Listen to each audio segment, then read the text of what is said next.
Ontem a gente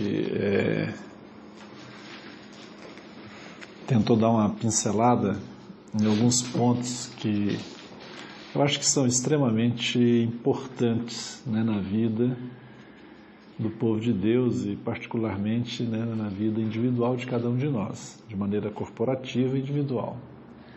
E a carta aos Efésios, ela é uma carta que Paulo, né, pelo Espírito Santo, ele trouxe uma revelação muito grande da vontade de Deus, do propósito de Deus. E nos primeiros 3 capítulos, né, é uma parte que seria assim a visão do propósito de Deus.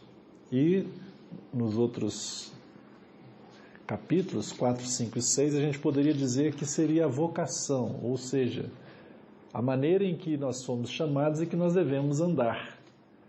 Paulo diz, né, que devemos andar da maneira digna, né, da nossa vocação em Cristo.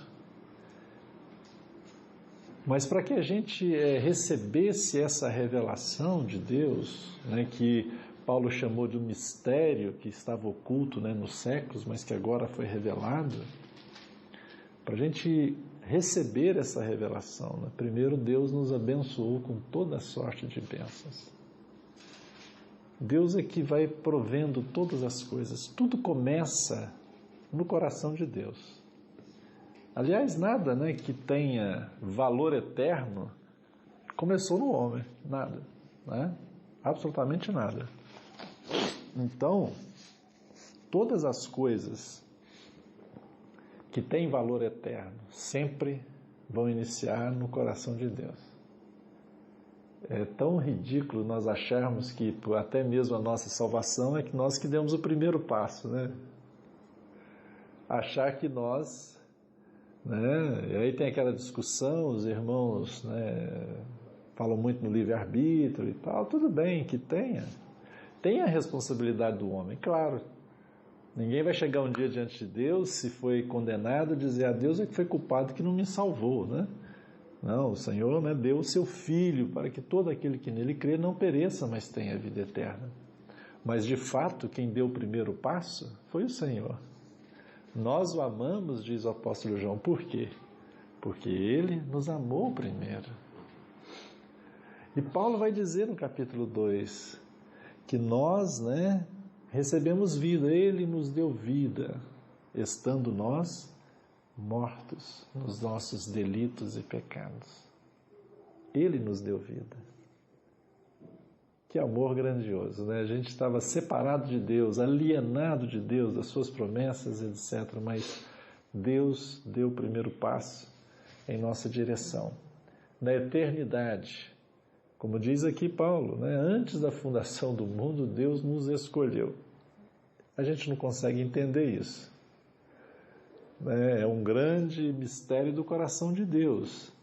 É algo que é sublime, mas é a verdade que está na palavra do Senhor. Deus nos escolheu. E eu chego a pensar que essa escolha de Deus não foi nem naquela ideia que nós temos da presciência de Deus. Sim, Deus tem a presciência. Deus já sabia tudo a nosso respeito. Deus já sabia o que ia acontecer conosco. Mas eu chego a pensar que, como é dito, que olha, porque Deus já nos conhecia, Deus já sabia que eu ia me arrepender, então Deus me escolheu. Será que é isso? É o nosso questionamento. É o questionamento de vocês, né, de muita gente. Mas aí não seria escolha, né? Pois é, mas, sabe, irmãos, no fundo nós vamos ver que Deus é soberano e nós não sabemos o que está, mas Deus é justo, é amor, é graça, é misericórdia. O que eu quero dizer é que, sabe, irmão, a nossa parte nisso é só receber. Nós recebemos, somos recebedores da graça de Deus. Se dependesse da minha atitude para Deus fazer alguma coisa, irmãos, é Deus quem opera em nós o querer e o realizar. E o que nós temos que fazer é nos estar disponíveis diante do Senhor. Eis-me aqui, né? Temos que estar nessa atitude, eis-me aqui. E Deus vai operando. Mas nós não queremos entrar nessa discussão, nas dúvidas, né, disto, mas o fato glorioso é que Deus, Ele decidiu, e Ele tem um plano eterno, e Ele nos colocou nesse plano eterno. Embora tendo a queda, embora, né, Satanás tendo caído e depois o homem caiu, embora a tentativa de Satanás de frustrar os planos de Deus, isso nunca, jamais aconteceria, porque Deus determinou fazer e Ele vai fazer. O Senhor determinou nos escolher em Cristo, né? Tudo em Cristo. E Deus diz, né? Paulo fala em Romanos, que Deus nos predestinou para sermos conformes à imagem do Seu Filho. Irmãos, por mais fracos que nós sejamos, caídos, mas agora a vida de Deus está em nós. E Deus disse que Ele vai nos levar a ser conforme a imagem do Seu Filho. E Ele vai fazer isso. Ele vai fazer isso. Até o dia de Cristo o Senhor vai fazer. Então, mesmo que alguns de nós tenham passado para o Senhor, né, se alguém dorme no Senhor agora, a vida dele, o trabalho de Deus não terminou ali quando ele passou, né, para a morte, passou pela morte física. Deus continua. Até o dia de Cristo, Deus vai trabalhar nessa pessoa e vai torná-la semelhante ao seu Filho Jesus, porque esse é o desígnio de Deus. E Deus vai fazer isso pela sua graça e pela sua misericórdia. E o que nós vimos em Efésios, nós comentamos ontem, é que Deus tem um propósito eterno.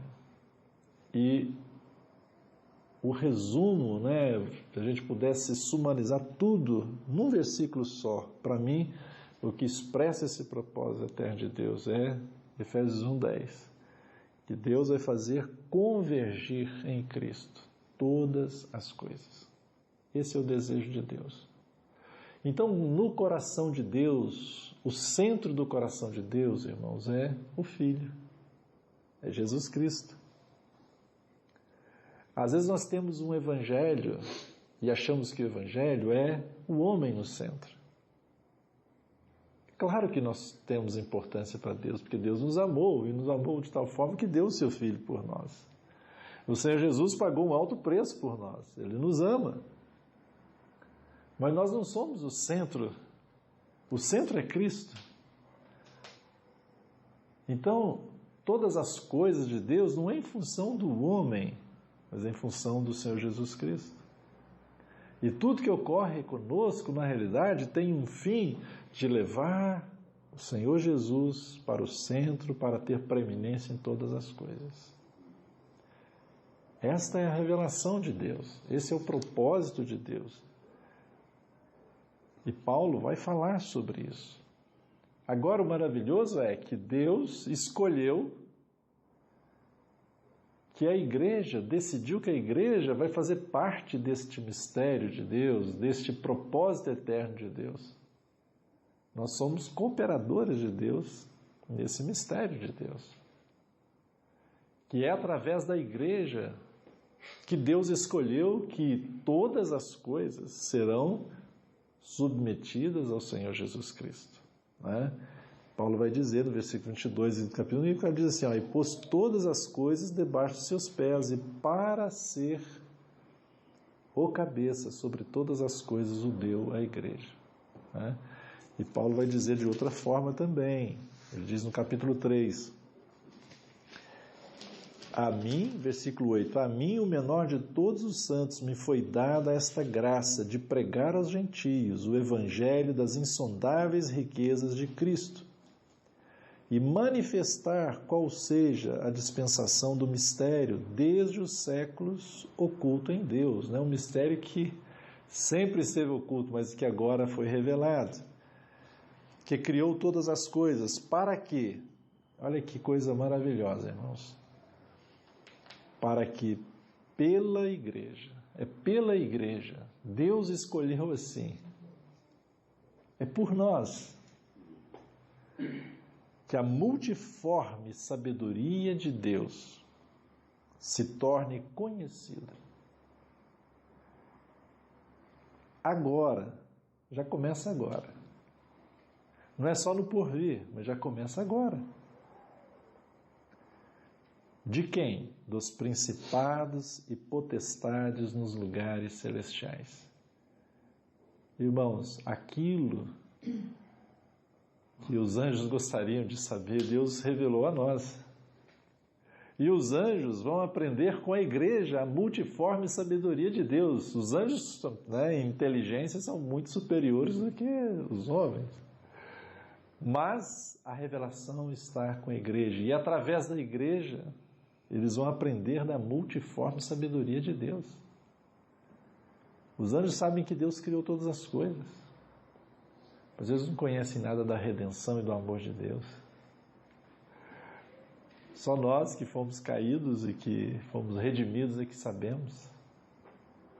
Então, nesta reunião, por exemplo, eu tenho absoluta certeza que os anjos de Deus estão nos ouvindo. Estão aprendendo algo da multiforme sabedoria de Deus. É através da igreja que eles vão aprender. E não só agora, começa agora, mas pelos séculos dos séculos. Os anjos até mesmo vão aprender conosco. Então Deus escolheu a igreja, para que essa multiforme sabedoria dele pudesse ser conhecida. E é através da igreja que o encabeçamento de Jesus Cristo, quando nós dizemos essa expressão encabeçamento, na verdade é o senhorio, é Jesus como cabeça de todas as coisas, será manifesto. Tem que começar pela igreja. Jesus tem que ser o cabeça, começando pela igreja. E se o Senhor hoje não é na igreja, como que ele será na frente, no mundo? Você tem que começar na experiência nossa, ganhar essa primazia já.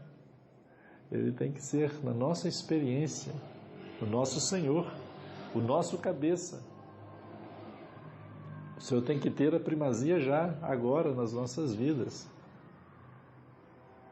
E isso, vai ser manifestado, vai ser conhecido a multiforme sabedoria de Deus e também a autoridade do Senhor Jesus Cristo.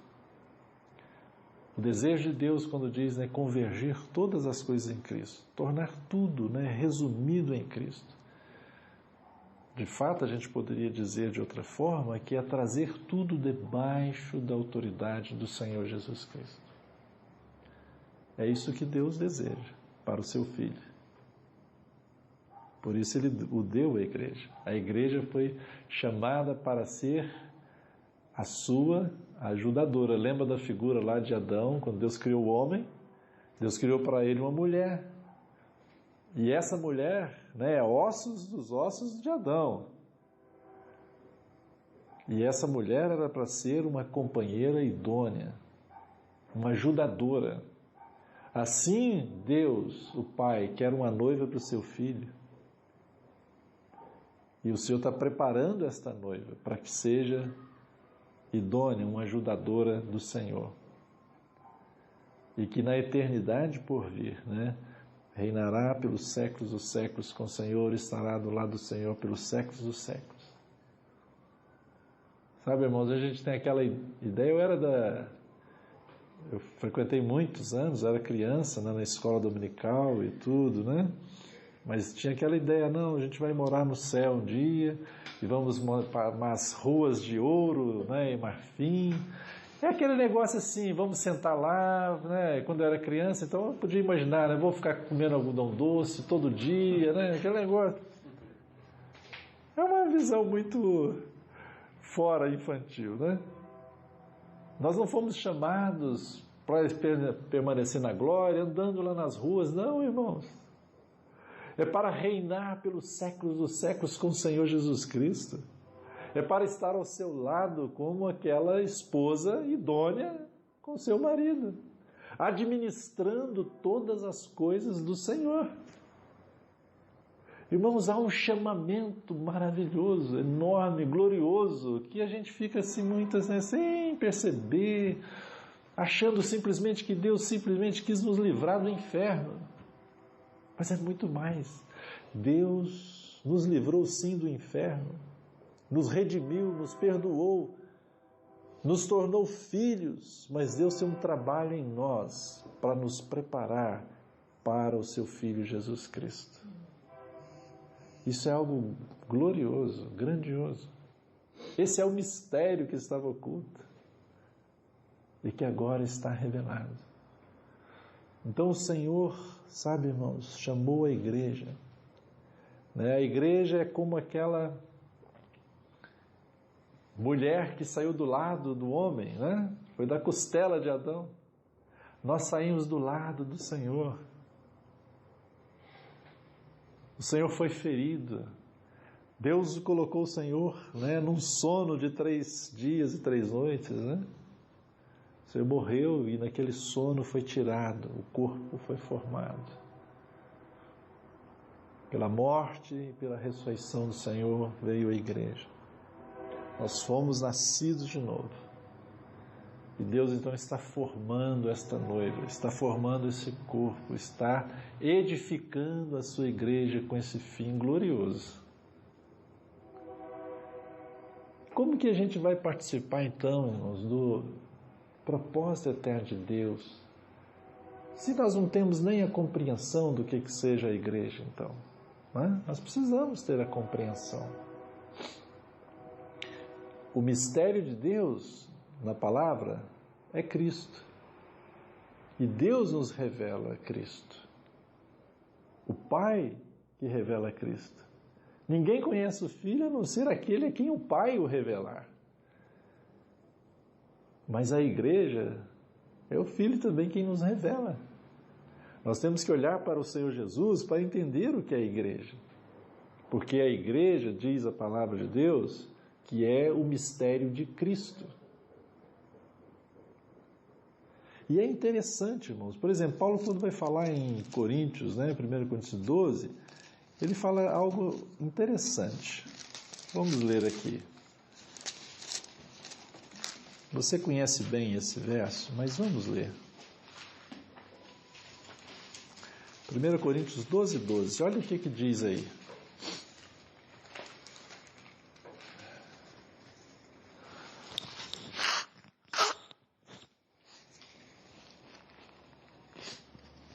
Diz assim, olha, porque assim como o corpo é um e tem muitos membros, e todos os membros, sendo muitos, constituem um só corpo, assim também com respeito à igreja.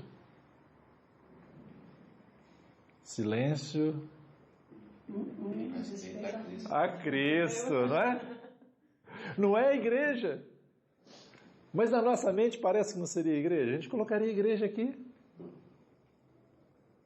Não, irmãos. A Cristo, porque na realidade a igreja é Cristo.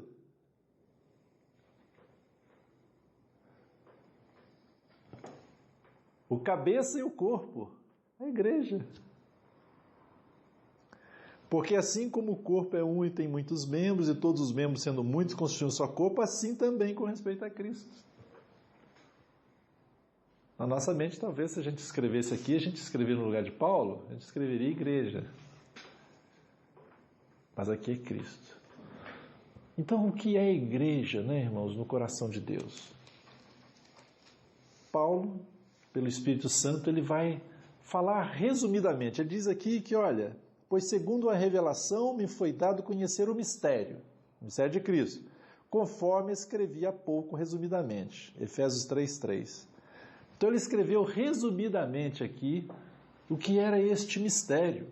E para fazer isso, para falar, para nos dar, aos irmãos lá em Éfeso e agora a nós aqui, de maneira ainda que resumida, para dizer o que é a igreja, ele usa algumas figuras terrenas. Então o que é a igreja? Ele começa dizendo alguma coisa aqui. Primeiro ele diz, aqui no versículo 15, que é um novo homem. Que Deus, através de Cristo, havia um muro, né, de separação, e ele diz, versículo 14, porque ele é a nossa paz, o qual de ambos, está falando de judeus e gentios, fez um. E tendo derribado a parede da separação que estava no meio, a inimizade, aboliu na sua carne a lei dos mandamentos na forma de ordenanças, para que dos dois criasse em si mesmo um novo homem. Aqui é um novo homem, a igreja é esse novo homem. É um homem corporativo,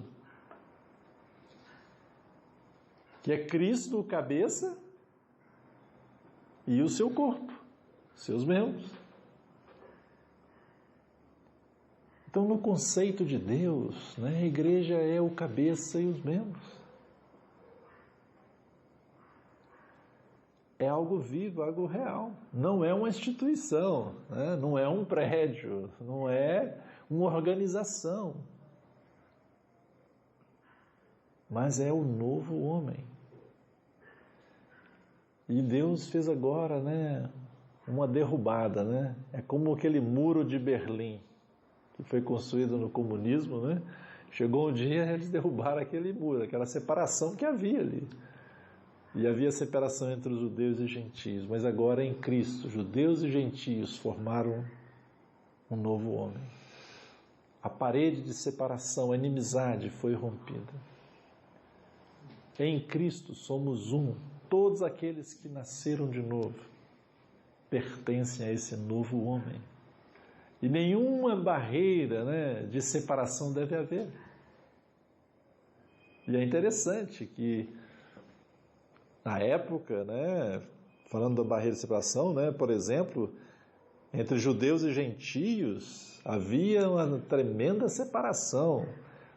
Só poderia entrar judeus em tais lugares lá no templo, né? Havia uma separação enorme, havia separação entre homens e mulheres, etc, etc. Mas agora acabou a separação. Mas hoje, até mesmo entre os que são chamados filhos de Deus, tem muitas paredes de separação, né? E será que essa obra de Jesus é suficiente para derrubar todas essas paredes? Por que nós construímos paredes, irmãos? Por que as paredes de separação? Como o irmão brincou, né? Eu vi isso algumas vezes, né? Mais de uma vez esse exemplo, mas às vezes os irmãos, eles dão as mãos, né? Fazem as pazes, estão cumprimentando em cima do muro, né? Um chega, oi, como vai, irmão? Tudo bem, né? Em cima do muro, mas está lá, está na separação, né? Irmãos, em Cristo acabou. Nós é que estamos fazendo esse monte de muros de separação. Mas somos um novo homem. E diz aqui, reconciliar-se ambos em um só corpo com Deus, por intermédio da cruz, destruindo por ela a inimizade. Né? Acabou, é um só corpo. E vindo, evangelizou paz a vós outros, que estáveis longe, e paz também aos que estavam perto. Porque por ele ambos temos acesso ao Pai em um Espírito. Assim, já não sois estrangeiros e peregrinos, mas concidadãos dos céus, e sois da família de Deus. Essa é uma outra figura. É o versículo 19 que eu acabei de ler. Então, é uma outra figura. A igreja é a família de Deus, ao qual nós temos um Pai. E mais, temos um irmão mais velho, que é o nosso exemplo, e que todos devem olhar para esse irmão mais velho e segui-lo, que é o Senhor Jesus. Ele antes era o unigênito de Deus, mas Deus o fez primogênito entre muitos irmãos. Olha que glória, irmãos. E todos somos irmãos e irmãs em Cristo. Acabou, somos da mesma família, acabou os títulos, acabou. Paulo fala, não tem escravo, não tem livre, não tem cita, não tem bárbaro, não tem nada. Não tem pobre, não tem rico, não tem chinês, não tem brasileiro, não tem juiz de fora, não tem rio. Né? Somos todos irmãos e irmãs em Cristo. Mas nós gostamos, né, de estabelecer as coisas do mundo para dentro da igreja, para dentro da comunidade dos filhos de Deus. Né? Temos os vários títulos, as várias pompas, os vários regulamentos, isso e aquilo, né? Mas somos, irmãos, no coração de Deus, a igreja, de maneira muito simples, é a família. A figura terrena que Deus usa para expressar o que está no coração dele com relação à sua igreja, é que a igreja é uma família. Todos nós somos irmãos e irmãs. Ainda que cada um tem uma função na família, né? Uma família grande, né? Uns fazem umas coisas, outros fazem outras, tem as responsabilidades distribuídas, né, nos seus membros. Mas são todos irmãos e irmãs. Estão todos debaixo do governo de um mesmo Pai. Temos o exemplo do nosso irmão mais velho, o Senhor Jesus Cristo. E numa família, né? Tudo que, vamos dizer assim, numa família normal aqui na Terra, né? Porque hoje as famílias estão totalmente, né, destruídas, mas uma família normal, foi essa figura que Deus, né, deixou para a gente, para entendermos um pouquinho o que está no coração dele com relação à igreja. Paulo, pelo Espírito Santo, usou, então, somos a família de Deus. Deus quer ter muitos filhos. E a palavra de Deus que Deus está levando os seus filhos à glória. Esse é o objetivo de Deus. Uma família que seja, né, unida nos laços do amor, da fraternidade, da bondade, né, de suportar uns aos outros. Aí tem todas aquelas coisas que numa família normal tem que ter. Na família normal, né, às vezes tem problemas, fraquezas, mas porque a família suporta-se uns aos outros, ama-se uns aos outros. E todos aqueles atributos, bons adjetivos, né, que tem que ter numa família normal, deveria ter na igreja. É essa figura que Deus usa. Então, irmãos, de maneira muito simples, o que é a igreja? Podemos olhar para essas figuras, esse novo homem, essa família. Mas ele continua com outros exemplos. Ele diz, olha, versículo 20, edificado sobre o fundamento dos apóstolos e profetas, sendo ele mesmo, Cristo Jesus, a pedra angular, no qual todo edifício bem ajustado cresce para santuário dedicado ao Senhor, no qual também vós juntamente estáis sendo edificados para a habitação de Deus no Espírito.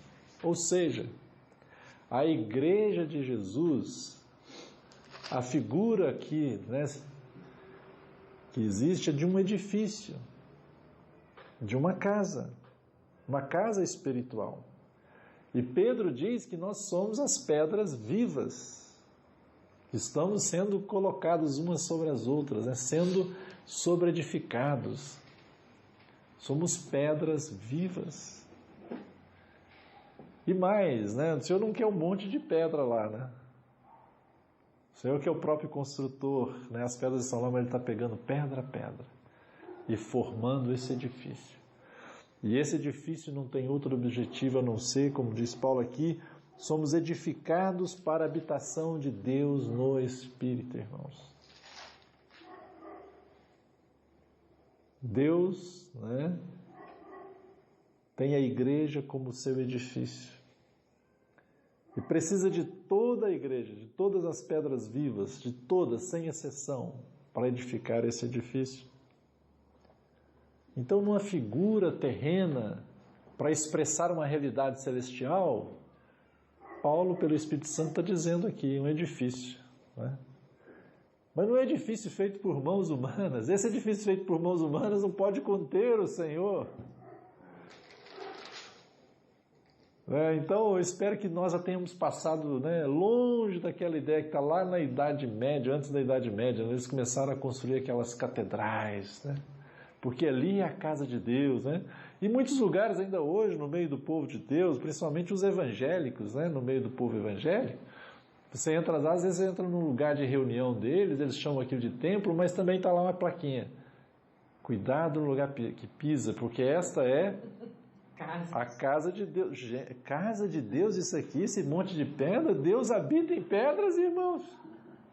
Olha que conceito, irmãos. Que ingênuo. Eu vou chamar de ingenuidade, para não dizer outra coisa. Não.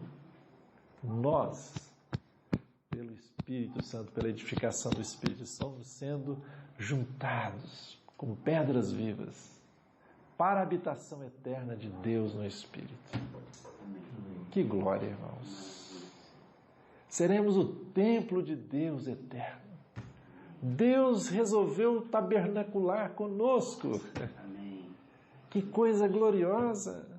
É longe disso que a gente vê por aí, dessas expressões aqui na terra, irmãos. Mas a expressão aqui na terra, entre nós, já deveria ser hoje já, permitirmos Deus manifestar na nossa vida. Somos habitação de Deus no Espírito. Amém. Quando olhássemos para nós, na nossa reunião, amém, no nosso convívio com as pessoas, eles estariam vendo o testemunho de que Deus habita no coração dos homens. Amém. Olha que coisa gloriosa. Isso é a igreja, é uma figura. Veja como é simples, né? O Espírito Santo, né, deu essa graça, é uma revelação grandiosa, mas como é que a gente vai entender essa revelação? Trouxe figuras terrenas para expressar aquilo que é celestial, né? Figuras que a gente conhece. Então nós somos o templo de Deus para manifestar a habitação de Deus. Hoje até eu até entendo mais, mas antigamente, assim, antes, né? A gente brigando porque derrubou a parede para aumentar, aí vamos derrubar essa parede, aquela briga. É um zelo na ignorância da pessoa. A gente pensa, poxa, como é que. Mas não reuniões para discutir isso, se tira a parede, se não tira a parede, sim. Mas o púlpito ali, onde o pastor ficava, onde o pastor fica, né? Eu tinha até medo de pisar lá. Sagrado, né? Sagrado. Aonde o pastor fica, sagrado. Eu tinha medo de subir lá. Pois é, irmã, por quê? Porque nós estamos na cegueira espiritual. E todas essas coisas é para escravizar-nos e não nos levar para a liberdade que nós temos em Cristo. Desde a Idade Média era assim. Na Idade Média as catedrais, ou antes da Idade Média, foram, né, aqueles como é que chama, aquela forma de arte, né, aquele estilo de arte. Então, por exemplo, nas catedrais pintavam aquelas coisas, aquelas pessoas sofrendo, aquelas figuras, né, do inferno e tal, queriam impressionar pelas figuras, né, e aquele lugar então era sagrado. Mas, irmãos, a nova aliança não é... Não, Jesus já falou para a samaritana. O que Jesus falou? Mulher, ela perguntou, onde é, Senhor, né, que devemos adorar? E qual foi a resposta de Jesus? Você lembra? Não é aqui. Não é em lugar nenhum, não é mais em lugar. Mas é onde? Deus procura adoradores que o adorem em espírito e em verdade. A catedral, vamos chamar assim, a catedral de Deus é no seu coração e no meu coração. Esse é o templo de Deus. Mas não é individualmente. Deus, né, está fazendo esse edifício corporativamente. Eu sozinho não posso ser o edifício de Deus. Eu sou a pedra. Pedro diz, vós sois pedras vivas. Estáis sendo edificados casa de Deus. Olha que bonito. Vamos ler esse texto lá.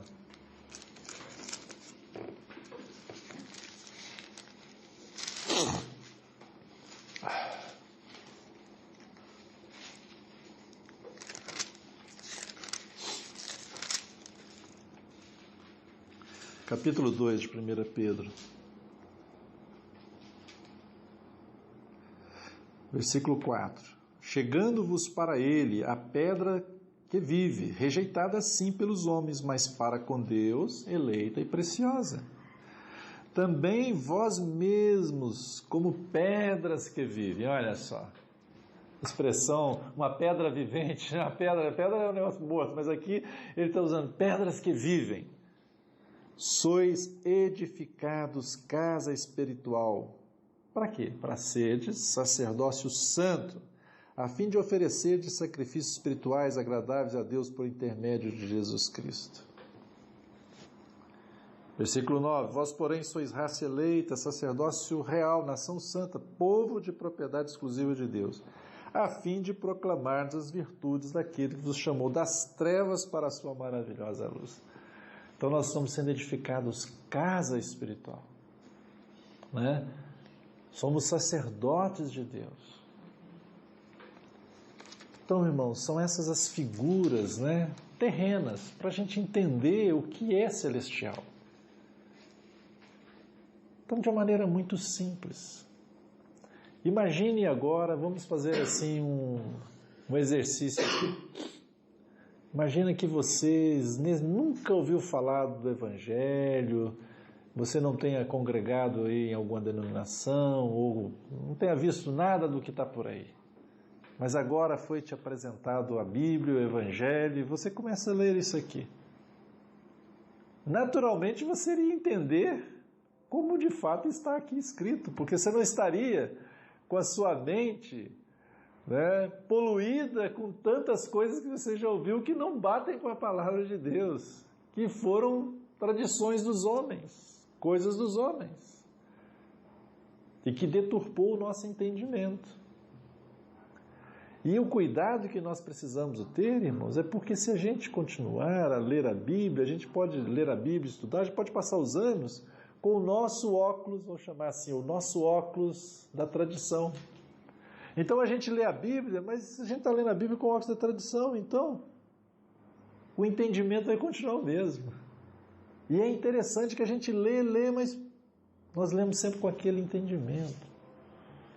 Que Deus, né, nos ajude a lermos, né, tirando o óculos da tradição, com o coração aberto, Espírito de Deus, né, fale a mim.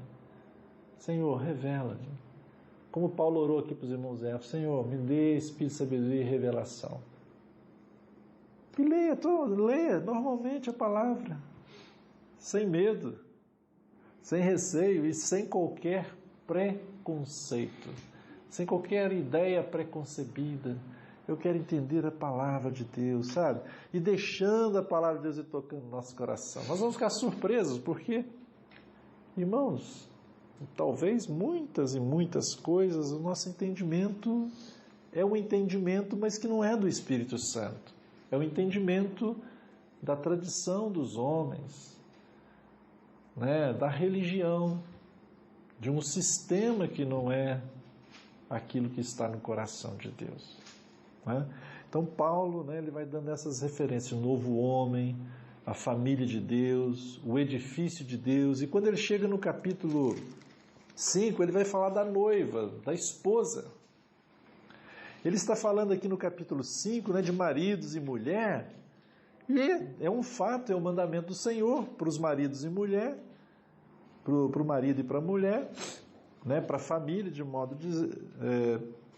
mas no final ele está dizendo que isso se refere a Cristo e à igreja. Não é? Ele vai dizendo aqui, né, as mulheres sejam submissas ao seu próprio marido como ao Senhor. Depois ele fala que o marido deve amar a esposa como Cristo amou a igreja. E vai seguindo. Olha que chega no capítulo 5, no versículo 32. Olha só, ele está falando do casamento. Versículo 31, eis porque deixará o homem a seu pai e sua mãe, se unirá à sua mulher, e se tornarão os dois uma só carne. Aí olha só o que ele vai dizer, que coisa interessante, irmãos. Grande é este mistério. E aí ele não diz do marido e da mulher, ele diz o quê? Mas eu me refiro a Cristo e à igreja. Ou seja, ele está falando do casamento, mas o próprio casamento é uma figura do mistério de Cristo e a igreja. A igreja do Senhor, irmãos, é a esposa do Cordeiro. Então, olhando para essa figura terrena, de um marido e da mulher, nós podemos entender, tocar um pouquinho na realidade de Cristo e a igreja. Quando nós chegamos lá no final da Bíblia, em Apocalipse, está falando das bodas do Cordeiro, que são chegadas as bodas do Cordeiro. E diz o que lá da noiva? E a sua noiva ataviou-se. E foi-lhe dado linho finíssimo. E esse linho finíssimo são os atos de justiça dos santos. A noiva está se preparando. E está dizendo que ela está se ataviando. É esse o desejo de Deus hoje para a igreja, para cada um de nós. Nós temos que nos preparar para ser a noiva do Senhor. Temos que nos ataviar, colocar os nossos adornos, os nossos enfeites, né? Isso nós falando em linguagem, né, figurada. Está dizendo que ela se vestiu de linho finíssimo. E logo em seguida ele diz o que significa esse linho finíssimo. O linho finíssimo são os atos de justiça dos santos. Então todos os nossos atos de justiça hoje, irmãos, estão como que costurando o vestido da noiva. Olha que figura bonita. Então a nossa vida hoje de justiça em Cristo, se nós vivemos no padrão do Senhor, pela força do Espírito Santo, nós estamos como que costurando o vestido, né? Estamos preparando, são os atos de justiça dos santos, e é o vestido da noiva. Então é uma linguagem figurada, né? Usa figuras terrenas para a gente tocar na realidade espiritual. Então a igreja, irmãos, é a noiva de Cristo. E Paulo vai dizer, né, também aqui que a igreja, né, em Éfeso mesmo, nós já lemos lá no capítulo 1, versículo 23 do capítulo 1, que a igreja, né, a igreja a qual é o seu corpo. E quando nós lemos lá em capítulo 12 de 1 Coríntios, Paulo vai, né, ainda descrever a igreja como o corpo de Cristo, para a gente entender. Então, irmãos, quando nós olhamos essas figuras, sabe, Deus vai abrindo o nosso entendimento para a gente entender o que é a igreja, qual a função da igreja. Então, se pegarmos, né, essa figura da igreja como corpo de Cristo, e aquilo que Paulo fala lá no 1 Coríntios capítulo 12, nós podemos começar a tocar nessa realidade. Por exemplo, irmãos, eu já tenho muitos anos de convertido ao Senhor, e tenho buscado ajudar os irmãos já há muitos anos, né, na palavra. E os lugares que eu me reuni e onde eu tive contato, uma das coisas que é mais, mesmo entre os irmãos que já têm, sabe, compreendido algo a respeito de Deus, o desejo dele para a igreja, uma das grandes deficiências é que os irmãos não funcionam como membros do corpo de Cristo. Normalmente, poucos funcionam. Poucos. Mas a palavra do Senhor diz que somos membros do corpo de Cristo. E cada membro tem a sua função. Nós temos que ter essa realidade conosco. Você pode até dizer, poxa, mas eu nem sei se eu sou uma mão ou se eu sou um pé, o que eu vou fazer? Irmãos, isso é o de menos, não precisa saber não. Mas se você se dispõe diante de Deus, e aquilo que vem ao seu coração para você servir, você está servindo, daqui a pouco a graça de Deus, você vai perceber a graça de Deus sobre a sua vida e você vai estar funcionando. Mas esse é um dos grandes problemas. Eu diria para vocês que, para quem gosta de estatística, né, se eu tivesse que dar minha estatística, eu diria que 30% dos irmãos funcionam no corpo. Mas isso vem da tradição, né? Sim. As pessoas foram mal acostumadas a não exercer os dons. Isso, sim. Ficarem passivos e deixar alguém fazer por elas. Sim, por quê? Porque não estão, sabe, irmãos, usufruindo dessa graça que Deus nos deu, de sermos membros. E aí fica terrível, né? Porque alguns membros ficam sobrecarregados, né? Se minha perna, por exemplo, hoje quebrei minha perna, né? Você sempre, o corpo todo você vai arrastando essa perna, né? Você vai, não é assim? Por isso que Paulo fala, se um membro sofre, todos sofrem com ele, irmãos. Então, nós devemos estar, sabe, abertos ao Senhor. É uma responsabilidade de cada um. Qual é a minha função no corpo, Senhor? Senhor, qual é o meu dom? A palavra de Deus diz que todos nós temos o dom de Cristo. Todos nós temos um dom. Qual é o nosso dom? É o serviço. A gente precisa servir ao Senhor, servir uns aos outros. E Paulo diz aqui que, como membros do corpo de Cristo, o que acontece? Olha que coisa bonita, irmãos. Vamos ler aqui, ó, capítulo 4.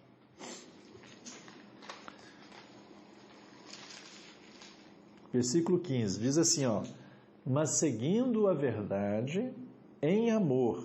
Isso é bonito, né? A verdade não pode ser verdade fora do amor. Até mesmo quando a gente vai falar com alguém, né? Por exemplo, se alguém não está agindo adequadamente, está afetando os outros, né? E por amor ao Senhor e amor aos outros, aos irmãos, a gente devia chegar para essa pessoa e dizer para ela que, olha, você não está, né, agindo a verdade, ou falar a verdade. Essa verdade tem que ser no amor, não no chicote, né? Mas no amor, porque o desejo nosso é de restaurar as coisas e os irmãos, né? Deve ser sempre esse. Mas aqui, ó, mas seguindo a verdade em amor, cresçamos em tudo naquele que é a cabeça, Cristo. Agora vai falar do corpo, olha que coisa bonita. De quem todo o corpo, bem ajustado e consolidado pelo auxílio de toda junta, segundo a justa cooperação de cada parte. Olha a nossa responsabilidade aqui, como membros do corpo de Cristo. Segundo a justa cooperação de cada parte. Cada parte tem que cooperar. Então, assim, se eu quero servir o Senhor e os irmãos, eu tenho que fazer o que eu posso fazer, né? Puxa, vai ter uma reunião aqui em Juiz de Fora, precisamos arrumar as coisas. É justo deixar que uma pessoa vai e faça tudo? Não pode, né, irmãos? Fica pesado. E mais, você perde o privilégio de servir e de receber a recompensa do Senhor. O Senhor quer recompensá-lo, quer que você trabalhe para Ele, né? E o Senhor diz que quando Ele voltar, Ele vai recompensar a cada um segundo as suas obras. Mesmo que seja, Jesus falou, se você der um copo de água a um desses pequeninos, você vai receber o teu galardão. O Senhor nos estimula a servirmos. Mas aqui essa visão do corpo, somos corpo de Cristo. Todos nós, irmãos, precisamos funcionar como membros do corpo de Cristo. Todos nós. E diz aqui, ó, segundo a justa cooperação de cada parte. Irmãos, aqui está esse conceito de edificarmos uns aos outros. As nossas reuniões, em primeiro lugar, por exemplo, deveria ser para trazer a presença do Senhor, para estarmos diante dele. Onde 2 ou 3 estiverem reunidos, ali estarei no meio deles. Então, para adorar o Senhor, para ministrar ao Senhor.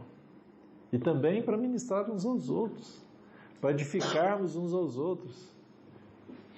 Mas mais ainda, fora das reuniões. A gente acha que a igreja, né, se edifica só nas reuniões. Nossa, irmão. Os dons que nós temos recebido de Deus, a maioria deles, a grande maioria, é para você funcionar com esse dom fora das reuniões. Tem muitos dons que são fora, alguns sim é para reunião. Deus trouxe a revelação da palavra na reunião. Palavra de conhecimento pode ser na reunião. Você está orando, Deus te dá um dom, né? Paulo fala lá, se um fala línguas, o outro interpreta, ou Deus te deu, né, um dom de cura que alguém está enfermo na reunião, então você vai orar com ele, mas o dom de cura geralmente você vai usar ele fora das reuniões, vai visitar os enfermos. Não é? E coisas assim. O dom da liberalidade, olha só. Difícil alguém pedir, Senhor, me dê o dom da liberalidade, né? Senhor, me dê o dom da liberalidade, né? Eu quero ofertar, eu quero... Nós, geralmente, né, nós somos espertos, pedimos só o dom da fé, né? Porque a fé remove montanhas, então eu preciso remover um monte de montanhas da minha vida, então eu vou pedir o dom da fé. Mas é Deus quem dá, diz a palavra. O Espírito Santo, ele dá, distribui conforme lhe apraz. Deus sabe, né, se eu devo ser a mão ou se eu devo ser o pé. Ele sabe. O problema é que nós, né, às vezes queremos ser aquilo que Deus não nos chamou para ser. Aí é um problemaço, né, irmão? A mão querer ser o pé. Tem gente que anda, né? Como é que fala? Não era criança de. Não, com as mãos assim, bananeira, planta bananeira, né? Mas é um problema, não dá para viver daquele jeito, né? Às vezes é isso, né? Na irmandade, né? Na prática, pela nossa carne, pelo nosso egoísmo, etc, etc. Então nós queremos começar a ser aquilo que nós não fomos chamados para ser. E é um problemaço para nós mesmos e para os outros, irmãos. Então, na simplicidade, né, na graça de Deus, temos que ser o que somos, né? Paulo mesmo diz isso, né, que seja de acordo tudo, né? Os dons que ele recebeu, que sejam exercidos, né, na medida da fé que cada um recebeu. A gente não precisa querer ser, né? Deus é quem dá, certo? Mas aqui diz Paulo, segundo a justa cooperação de cada parte, efetua o seu próprio aumento para a edificação de si mesmo em amor. Então é o corpo, os membros, né? Edificam uns aos outros. Tem a cooperação dos outros e assim é edificado em amor. Esta é a figura terrena que é usada para entendermos, para tocarmos nessa realidade celestial da igreja. A igreja é o corpo de Cristo. A igreja é a noiva de Cristo. A igreja é a família de Deus. A igreja é o edifício de Deus. Né? E se chegarmos no final aqui do livro de Efésios, no capítulo 6, está falando da batalha espiritual. Né? A igreja é aquela que é o exército de Deus. A nossa luta, né, não é contra carne e sangue, mas contra principados e potestades. É através da igreja que o Senhor vai demonstrar o seu domínio, a sua autoridade, o seu poder a principados e potestades caídos. Os principados e potestades caídos, os anjos caídos, eles não vão ficar conhecendo a multiforme sabedoria de Deus, mas vão conhecer a autoridade e o poder de Deus através da igreja. É Cristo, e Cristo é o cabeça e o corpo, que terão todos esses principados debaixo dos seus pés. Os anjos de Deus, que não são os anjos caídos, né, eles estão aí querendo saber a multiforme sabedoria de Deus, estão aprendendo conosco. Mas os anjos caídos aqui, né, no conflito e na batalha, eles conhecerão a autoridade e o poder do Senhor. E isso já agora. Eis que vos dei autoridade para pisar de escorpiões e serpentes. Lembram disso? Os discípulos ficaram assim, sabe, maravilhados, que eles saíram e viram que os demônios se submetiam a eles por causa do nome do Senhor. Vocês lembram disso? Eles voltaram como crianças, né, empolgadas. Senhor, olha no teu nome, os demônios nos submetiam. Eis que vos dei autoridade. Olha que coisa, através da igreja, a autoridade do Senhor e o poder do Senhor estão sendo demonstrados. Então, principados e potestades também conhecerão o poder e a autoridade do Senhor Jesus Cristo. Nós fomos chamados, irmãos, para cooperar com o Senhor nisto. Então, assim, essa eu diria que era a primeira parte, né? A visão, a revelação do eterno propósito de Deus e a revelação do mistério de Cristo, que é a igreja. Então somos chamados a compreender e a viver isso. Agora tem uma segunda parte, que é a nossa vocação, como nós vamos andar. E aí Paulo começa no capítulo 4, ele começa a dizer: rogo-vos, pois eu, prisioneiro no Senhor, que andeis. Agora é o nosso andar.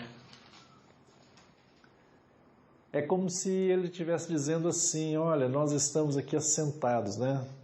Nos 3 primeiros capítulos, nós assentados nas regiões celestiais em Cristo. Deus fez isso, né? Ele vai falando as bênçãos que nós somos abençoados. Ele vai falar que Deus criou um novo homem, aí, que é a igreja, e vai dizer o que significa, e que Deus tem esse eterno propósito. Mas agora nós estamos aqui na terra ainda, né? E aí ele diz: olha, então, eu rogo a vocês, eu sou um prisioneiro no Senhor. Ele estava preso quando escreveu essa carta, né? Que andeis, tem um caminhar. E esse andeis, ele diz, que seja de modo digno da vocação a que fosse chamados. Qual é a nossa vocação? Somos a igreja do Senhor, o corpo de Cristo, a família de Deus. Somos cidadãos dos céus. A nossa pátria é a pátria celestial. Somos peregrinos e forasteiros aqui. Somos pedras vivas e que juntos estamos sendo edificados o edifício de Deus, para a morada de Deus no Espírito. Esse é o nosso chamamento para participarmos do eterno propósito de Deus, que Ele determinou em Cristo, de trazer todas as coisas para a autoridade do Senhor Jesus Cristo. De ter o Senhor como cabeça de todas as coisas. Esta é a nossa vocação, o nosso chamamento. Então ele diz agora, então, ande de modo digno disso. Olha, você é um cidadão celestial, então ande como um cidadão celestial. Olha, você é membro do corpo de Cristo, então que o seu andar seja digno desta vocação de ser membro do corpo de Cristo. Olha, você é da família de Deus, então ande de modo digno, sendo membro da família de Deus. Seja um filho de Deus, que tem irmãos, que tem um irmão mais velho, que é Jesus Cristo. Ande de acordo com esta realidade. Rogo-vos, pois, que andeis de modo digno da vocação que fosse chamados, com toda humildade, mansidão e longanimidade. E aí começam aquelas questões, né, irmãos? Estamos aqui ainda nesse tabernáculo caído. Aqui na terra ainda, né, temos problemas. E ele já começa aqui, olha, suportando-vos uns aos outros. Entende, irmãos? Tem aqui o propósito eterno de Deus, né? Regiões celestiais em Cristo, né? Uma realidade sublime, maravilhosa, mas ainda estamos nesse corpo caído. Mas o nosso andar aqui agora tem que refletir aquilo que nós recebemos em Cristo. Estamos assentados. E porque estamos assentados, essa é a nossa posição, então o nosso andar aqui tem que ser digno desta posição. Não é? Só que tem problemas aqui embaixo. No nosso dia a dia, uns com os outros, na própria igreja, na própria família de Deus, né? Temos dificuldades, porque estamos sujeitos ainda a todas as fraquezas. Por isso, né, como nós vimos ontem, Paulo faz uma outra oração, né, no capítulo 3. Tem o capítulo 1, uma oração, pedindo revelação, que a gente possa ver a visão de Deus, ter a revelação do Senhor. Mas ele fala também, olha, que vocês sejam fortalecidos no homem interior. Se formos fortalecidos, irmãos, então nós conseguiremos andar de modo digno. Mas se não tiver esse fortalecimento de poder do Espírito Santo em nós, nós não temos como andar de modo digno. Vamos estar sujeitos à nossa carne. Mas nós precisamos inclinar para o Espírito e pedir que Deus nos fortaleça. Se não tiver esse fortalecimento, nós não temos como fazer a vontade de Deus. Mas é como você está falando, nós estamos começando agora a tirar esse óculos da tradição e começar a enxergar o que a palavra está revelando. Mas aí, se a gente tiver, né, igual a gente estava na igreja, que a gente estava lá, na igreja, né? a gente fica antipatizado. Aí que tem que pedir para fortalecer nosso, porque não entendem, né? Aham. Cria essa antipatia. Ou você está prejudicando algum interesse lá, ou as pessoas acham que não, ele se acha melhor. A gente fica nesse conflito, assim. Sei, eu já vivi isso, mas sei como é. Mas vamos falar nisso então daqui a pouco. Eu acho importante o que você está colocando. Mas aqui, né, voltando, então, a gente precisa ser fortalecido para passar pelas dificuldades, pelas oposições e mesmo para viver a nossa vida do dia a dia, né? No decorrer da nossa vida no dia a dia, né, independente dessas questões de conflitos entre os irmãos, mas nós mesmos com Deus, não é? A gente, por exemplo, vê a nossa fraqueza em algum ponto da nossa vida, Senhor, tem misericórdia, me ajuda, né? Vamos imaginar que a gente tem algum hábito, e Paulo vai tratar disso aqui, ele vai até nos orientar como é que nós devemos mudar o nosso proceder, como é que nossa caminhada, o andar nosso tem que ser digno. E ele diz algumas coisas que a gente praticava no passado, que ele usa como exemplos, pode ter muito mais, mas ele cita algumas aqui. Como é que a gente deixa isso? Como é que a gente faz um processo de mudança para andar de modo digno? Aí ele começa, por exemplo, vamos pegar aqui no versículo 17, olha, capítulo 4. Ele diz, isto, portanto, digo no Senhor testifico, que não mais andeis como também andam os gentios, na vaidade dos seus próprios pensamentos. Ele está dizendo, olha, ande de modo digno da vocação.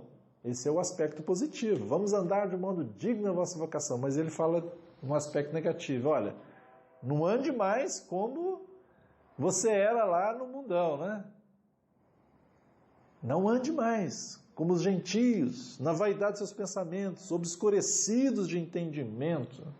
Olha só, obscurecidos. O entendimento pode estar lá fechado. Agora você é um filho de Deus, né? Você tem o Espírito Santo e você pode pedir ao Senhor para te iluminar, para você não ficar mais obscurecido. Porque se está obscurecido, você vai estar tropeçando e nem sabe em que está tropeçando. Não é isso que João diz? Né? Alheios à vida de Deus por causa da ignorância em que vive, pela dureza do seu coração. E mesmo como cristãos, irmãos, às vezes nosso coração pode estar muito duro para as coisas de Deus. Às vezes o Senhor fala conosco 1, 2, 3 vezes e a gente não obedece. A gente continua duro. Eu me lembro agora, estou falando aqui, me lembro da dureza do meu coração em relação a algumas verdades de Deus. Eu aprendi, né, usando a minha ilustração, foi colocada em mim, quando eu criei no Senhor, uma tradição, um óculos da tradição. Olha, é assim e é assado, a respeito de tais assuntos. E dentro de mim eu sentia queimar alguma coisa que era diferente daquilo. Mas eu ficava duro, não, mas o irmão me ensinou assim, os irmãos, eu li o livro, eu tinha livros ensinando, né, então... E aí veio outro, eu lembro de um jovem irmão, nós trabalhávamos juntos, então ele veio conversar comigo a respeito de um assunto e começou a falar, e eu falei, fulano, olha, eu não creio assim. Por isso. Ele, mas Billy, irmão, olha, está na palavra. Eu tive essa experiência semana passada. A respeito de um dom espiritual, né? Eu tive, irmão, como é que você fala isso, irmão? E no meio daquela conversa nossa, Deus manifestou, o Espírito Santo manifestou sobre ele, e ele teve aquela experiência. E eu ainda assim endureci meu coração, achei que fosse uma invenção dele, alguma coisa, não é possível. Mas eu fiquei assim, sabe, a tradição falando, mas dentro de mim meu coração ardendo, assim, puxa, como assim, olha, isso aqui é a verdade, mas é a tradição. Por quê? Dureza do coração.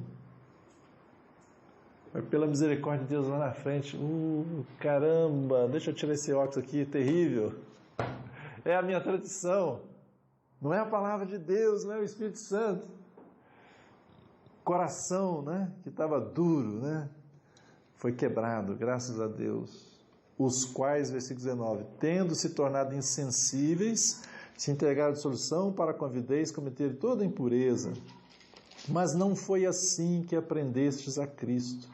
Se é que de fato tendes ouvido e nele fosse instruído, segundo é a verdade em Jesus. Agora, irmãos, quando eu aprendi isso aqui, há muitos anos atrás, o irmão pregou isso uma vez, isso foi assim algo tão precioso no meu coração. Porque aqui está o segredo, né, de uma transformação, de uma mudança. Quando nós estamos, habituados em algo que não é a vontade de Deus, e nós precisamos deixar aquele hábito e pegar, um outro hábito que é a vontade de Deus. E aqui Paulo vai dizer como é que a gente faz isso. Olha só o versículo 22. No sentido de que quanto ao trato passado, tudo aquilo que não é de Deus, do velho homem, vos despojeis, guarde bem essa palavra, despojar do velho homem, que se corrompe segundo as concupiscências do engano, e vos renoveis no espírito do vosso entendimento, e vos revistais, revestir, outra palavra importante, do novo homem, criado segundo Deus em justiça e retidão procedentes da verdade. Dois pontos aqui importantes agora no nosso caminhar, no andar digno. Por um lado, do aspecto negativo, nós temos que despojar, lançar fora. Mas se a gente der só esse primeiro passo, a gente não vai fazer a vontade de Deus. Você imediatamente, quando você despoja algo do velho homem, você tem que fazer o quê? Revestir aquilo que é do novo homem, que é de Cristo. Esse é um processo, irmãos. Eu me lembro quando eu aprendi isso, irmãos, como isso foi maravilhoso na minha vida. Porque às vezes a gente pode estar lutando com alguma coisa, mas nós só andamos o primeiro passo, só de despojar. Ficamos despojando. Mas agora você precisa revestir-se. E às vezes, por exemplo, um hábito pecaminoso, porque ele é um hábito, você faz ele sem perceber. Você quando viu, puxa, já fiz, é um hábito. Você nem pensa para fazer. Então como é que você acaba com um hábito ruim? Você tem que não só deixar de fazer aquele hábito, mas você tem que criar um outro hábito bom para substituí-lo. E Paulo vai dar alguns exemplos aqui do que é despojar e do que é revestir. Olha só o versículo 25. Por isso, deixando a mentira. Deixar a mentira seria despojar ou revestir? Despojar. Fale a verdade. O que é fale a verdade aí? Revestir. Irmãos, ninguém deixa de falar a mentira se não começar a falar a verdade. Não é só deixar de falar mentira. Não é só, eu vou deixar de falar mentira, eu vou deixar de falar. Não, você vou deixar e agora, no lugar de falar mentira, eu vou criar um novo hábito de falar a verdade. Com o seu próximo, porque somos membros uns dos outros. Irai-vos e não pequeis, não se põe o sol sobre a vossa ira, nem deis o lugar no diabo. Olha só, ele dá outro exemplo aqui. Aquele que furtava, não furte mais, despojar. Antes trabalhe com as próprias mãos no que é bom para que tenha com que acudir ao necessitado. Então, despojar, não furte mais, revestir-se, trabalhe com as próprias mãos e não só isso. Tenha com que acudir ao necessitado. Um ladrão não deixa de ser ladrão porque deixou de roubar não, irmãos. Sabiam disso? Na hora da pressão ele pode voltar a roubar. Mas alguém deixa de roubar quando para de roubar e quando começa a trabalhar com as próprias mãos e ainda tira do seu ganho para ajudar e acudir ao necessitado. Então essa é a obra de Deus nas nossas vidas. Paulo está dando alguns exemplos aqui só, irmãos. mas nós podemos aplicar a nossa vida inteira. E é interessante, na palavra do Senhor, se você ler a palavra do Senhor, você sempre vai ver isso, despojar e revestir. Não está usando esses nomes, mas você vai ver esse contraste.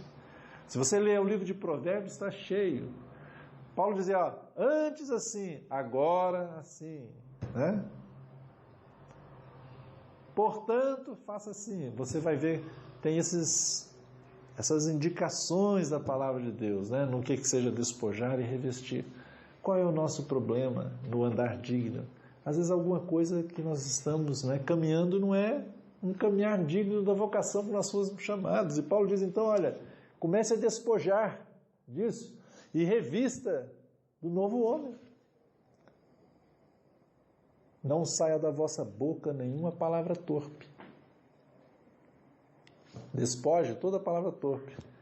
Mas não é só aí. Ele diz, saia da vossa boca, né? E sim unicamente a que for boa para a edificação.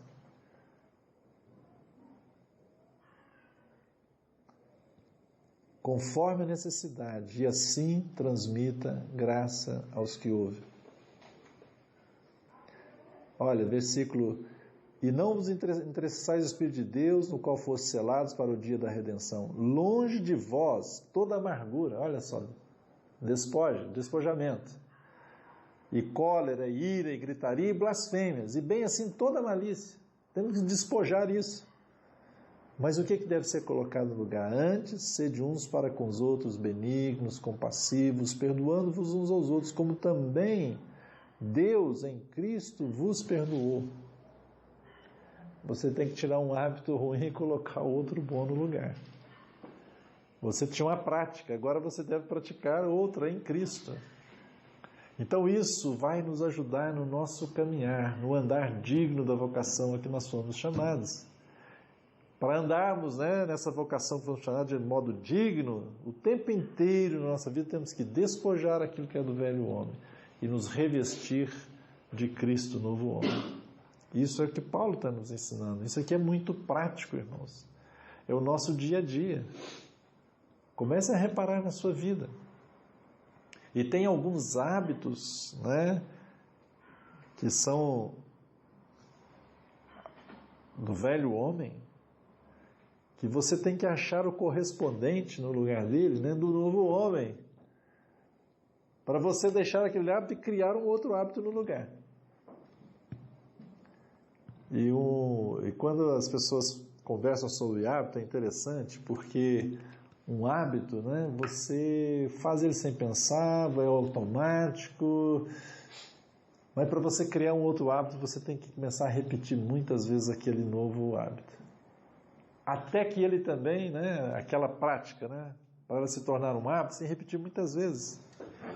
É como aprender a andar de bicicleta. Você tenta uma vez, cai, tenta de novo, tenta, até que daqui a pouco você já faz sem, né?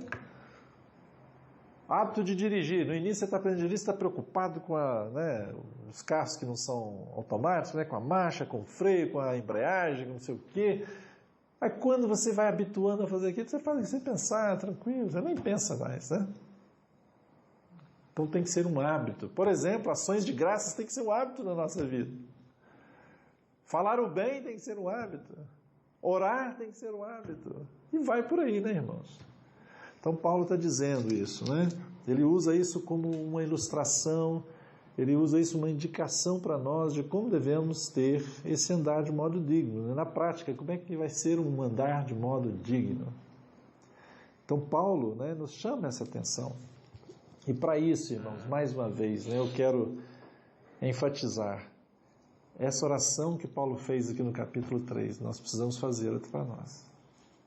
Nós só vamos criar esse novo hábito, os hábitos do novo homem, essa forma digna de andar, né, nessa oração que Paulo fala no capítulo 3, versículo 16, né, que Deus nos conceda que sejamos fortalecidos com poder, mediante o seu Espírito no homem interior. E aqui no capítulo 4, nesse andar digno, Paulo vai falar de algumas coisas, né, importantes também.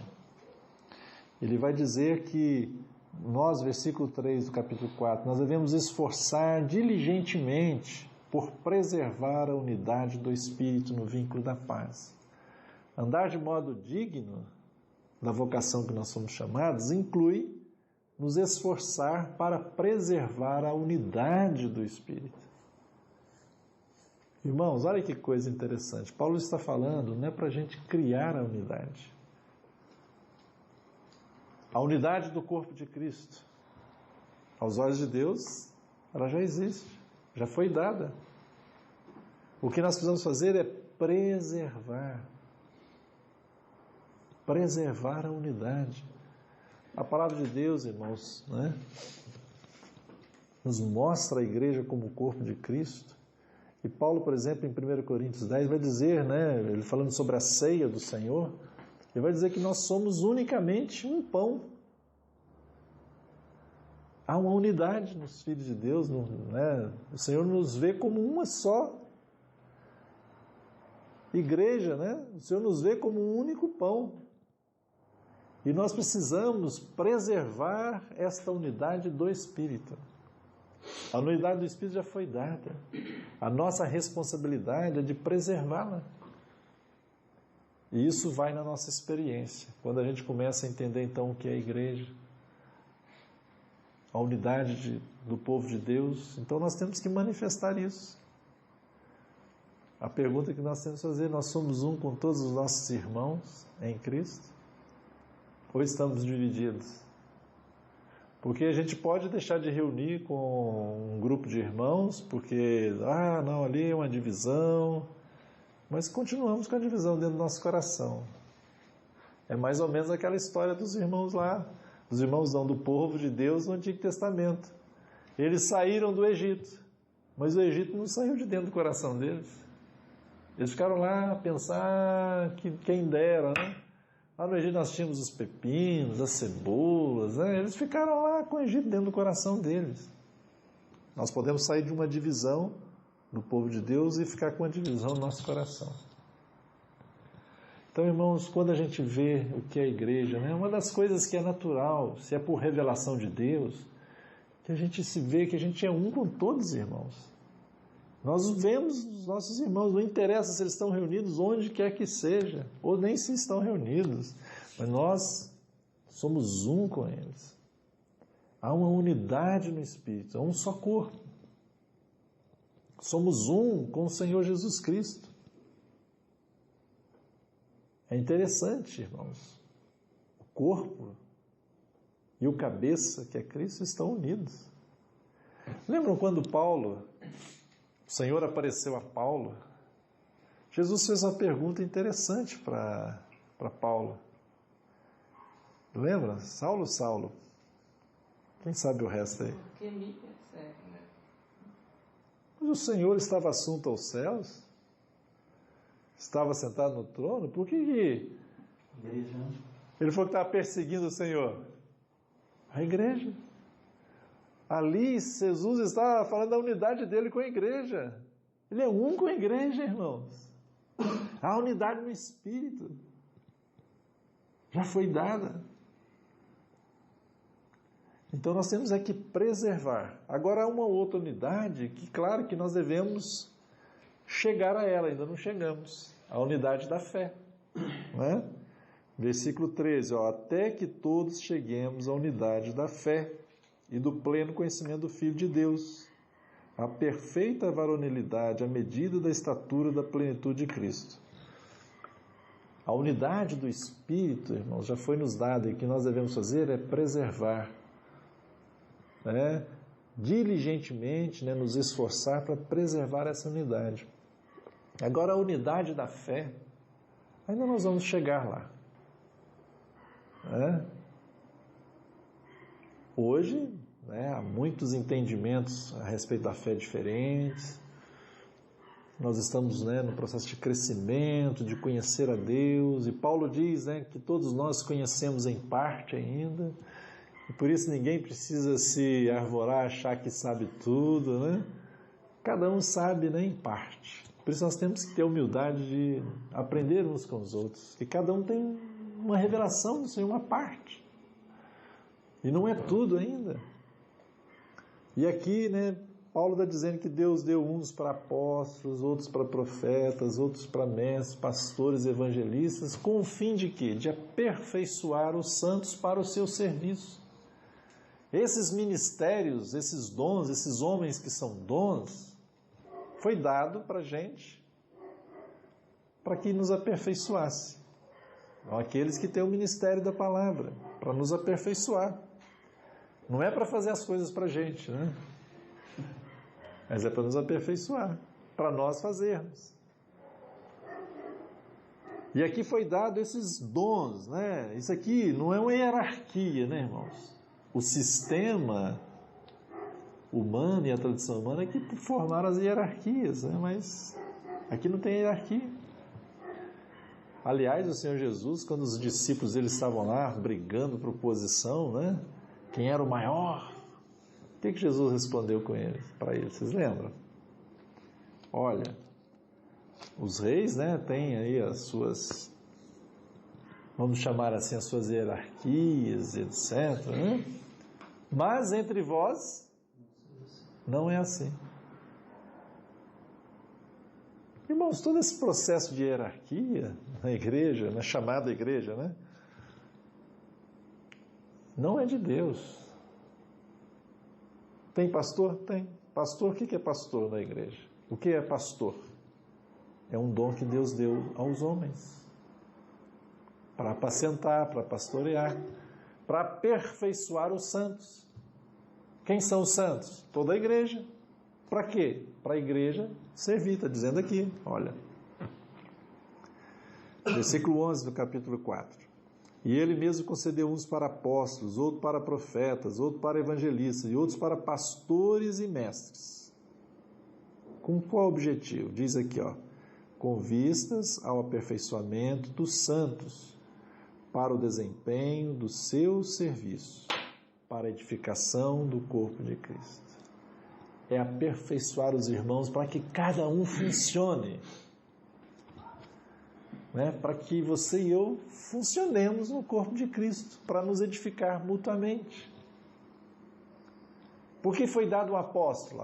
Hoje o sistema, principalmente das igrejas evangélicas, né, o pessoal, por muitos anos, né, as igrejas históricas tinham os pastores, que era como líder, né?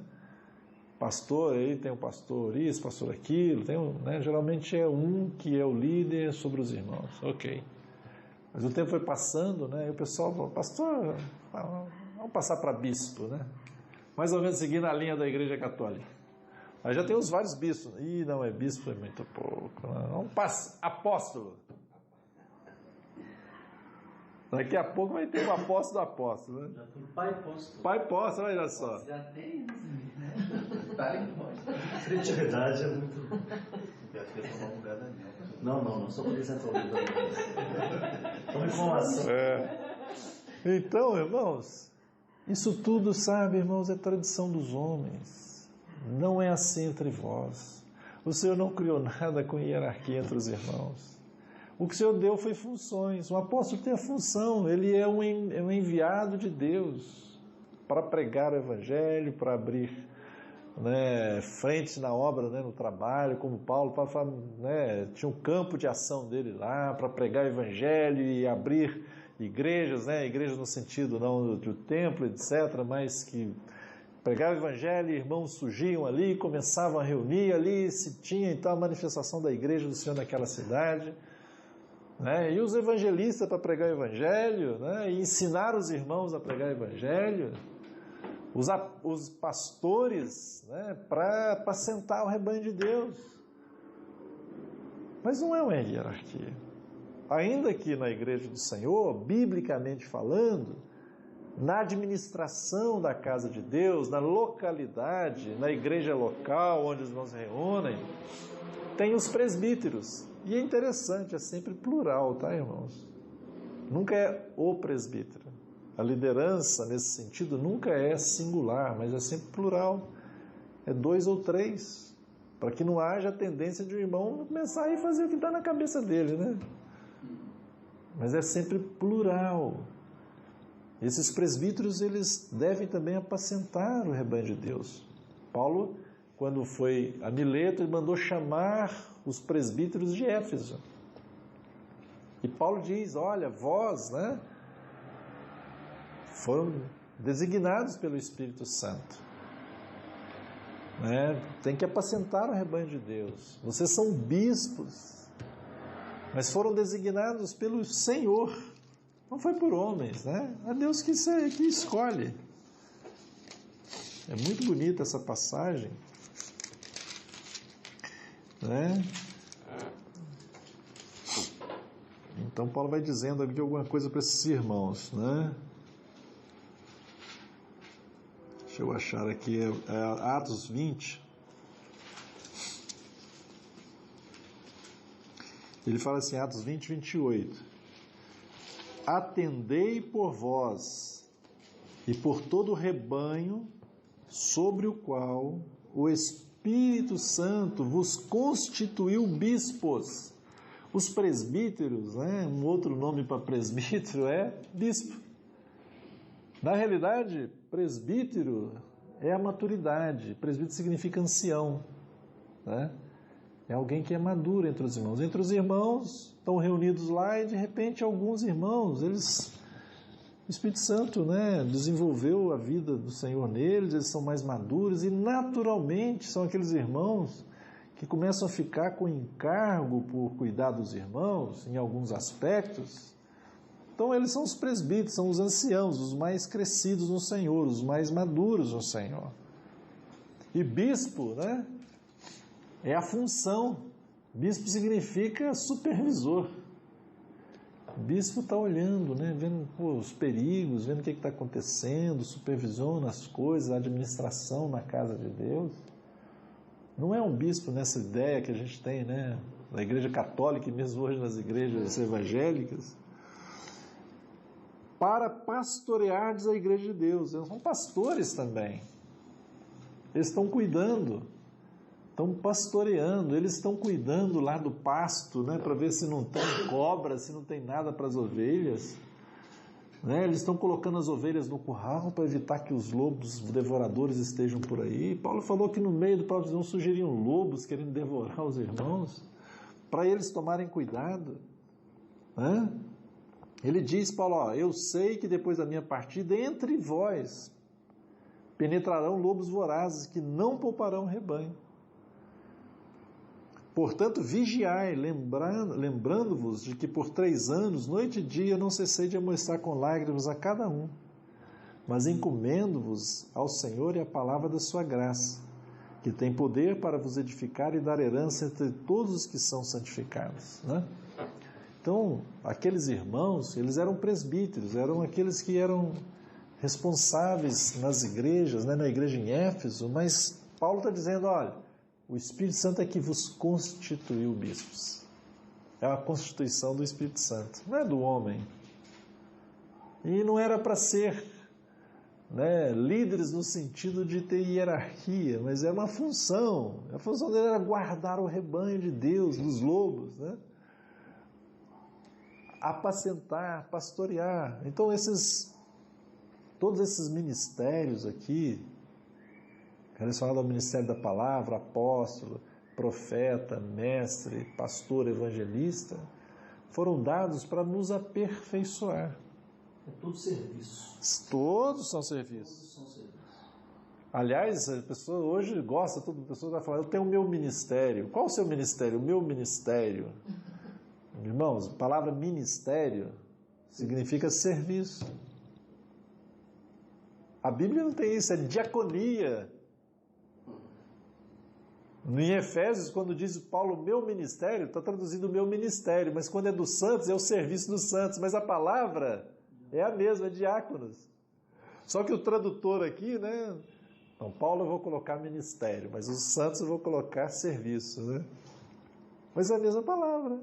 É o meu serviço. Paulo está dizendo, é o meu serviço. E o serviço dos santos. Então, eles foram dados, irmãos, para aperfeiçoar a nós. Porque, na realidade, o corpo precisa funcionar. Cada membro tem a sua função e cada membro deve, como diz aqui Paulo, né, pela justa cooperação de cada parte, efetuar o seu próprio aumento. Irmãos, como eu disse há pouco e vou repetir, olha, uma das coisas que mais realmente eu acho que é uma debilidade da igreja é que os membros não funcionam. Porque estão naquela tradição de você vai lá, você vai a uma reunião e aí você vai só para receber, né? Mas não deveria ser assim. Até nas reuniões, que é muito pouco, reunião é muito pouco, a gente tem que funcionar como membro do corpo de Cristo fora. E é 24 horas, né? A gente não deixa de ser membro do corpo de Cristo. Mas, por exemplo, né, quando o povo de Israel ia, né, naquela figura lá do Antigo Testamento, quando eles iam, e lá era um lugar físico em Jerusalém, eles iam a adorar o Senhor, diz que ninguém poderia chegar de mãos vazias, lembra disso? Deveríamos trazer isso para a realidade até das nossas reuniões. Quando a gente está reunido, Paulo fala em 1 Coríntios 14, quando vos reunis, o que acontece? Um tem, o outro tem. Todos têm, um tem revelação, o outro tem língua, o outro tem interpretação, o outro tem profecia, o outro tem palavra de conhecimento, Então, irmãos, cada um é responsável em edificar o corpo de Cristo. Então, até para as reuniões a gente deveria, Senhor, nos abençoe na reunião, gostaria de ter algo para oferecer ao Senhor e compartilhar com meus irmãos. Não significa que é compartilhar a palavra, irmãos. Nós estamos reunidos para orar. Às vezes uma oração sua edifica profundamente a vida de outros irmãos. Você nem sabe disso. Às vezes a sua oração pode ser uma profecia para alguém. Porque a profecia é que edifica, não é isso? Que consola, que exorta. Mas você orou, você nem sabe disso, mas aquela pessoa foi tremendamente edificada e encorajada até com a sua oração. Às vezes a gente está aqui, vamos louvar o Senhor, e você orou o Senhor, e você está com um cântico no seu coração, e aí você convida os irmãos para louvarem com você aquele cântico, e aí o Espírito Santo derrama a sua bênção, a sua unção, toma os irmãos em alegria, etc. Então temos a responsabilidade. Mas em termos do funcionamento do corpo, irmãos, é uma grande debilidade. Outra grande debilidade é que, mesmo sendo casa espiritual de Deus, e Pedro diz que somos pedras vivas, etc., estamos sendo edificados e somos sacerdotes de Deus, Pedro fala. Poucos exercem o seu sacerdócio. Irmãos, todos somos sacerdotes. Então, não tem que acabar aquela história. Quem é o orador oficial na reunião? Às vezes, não, fulano, ele é o orador oficial. Não, irmão, todos nós somos sacerdotes, podemos entrar na presença de Deus, no Santo dos Santos, pelo novo e vivo caminho que Ele nos consagrou, pela sua carne, pelo seu sangue. Todos são sacerdotes. Todos devem funcionar. Esta é a realidade do corpo de Cristo. Então, que Deus nos ajude, irmãos, tendo essa revelação do eterno propósito de Deus, o que é a igreja, essas figuras que Paulo coloca aqui para a gente, figuras terrenas para a gente entender de uma realidade espiritual, e o objetivo aqui é de andarmos de modo digno desta revelação, dessa vocação que nós somos chamados. E somos cooperadores de Deus, para que todas as coisas um dia sejam levadas totalmente aos pés de Cristo. Para que todas as coisas sejam levadas para debaixo da autoridade de Cristo. Esse é o nosso grande chamamento. Que Deus nos abençoe. Talvez a gente possa agora ter um tempo, se os irmãos quiserem. O que eu tinha no meu coração para passar rapidamente com os irmãos era isso.